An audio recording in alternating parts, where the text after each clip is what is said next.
Yeah, so I was saying, the more product I put under my makeup or before my makeup, I feel like it depends on how much the makeup is allowed to settle in my face. And for some foundations, because foundation is your base with makeup, some foundations I like with my Huda right now is my favorite foundation. But my Huda Beauty, I like it to set in my skin. My NARS is really oil based or water based. I don't know what the base is, but it's too liquidy and oily for me. So especially with this, I try not to put even. I don't even use a moisturizer when I wear this. But when I wear this, I can do all the layers because it functions better. But yeah, so I go in with a moisturizer, and then I go in with my tea mist, my Beauty in the City fresh tea face mist.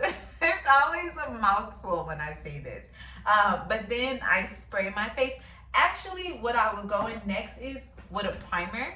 I would get a primer and put a primer on, and then I would go in with my Beauty in the City face mist, just as such.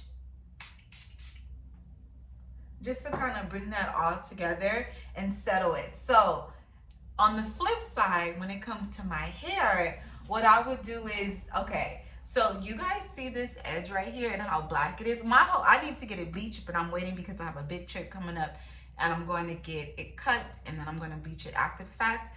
So I'm growing it out now, but as you can see here, the hair is really scarce and I actually have allowed it to grow out. So as I was bleaching it the past couple of weeks, I put a heavy layer of Vaseline.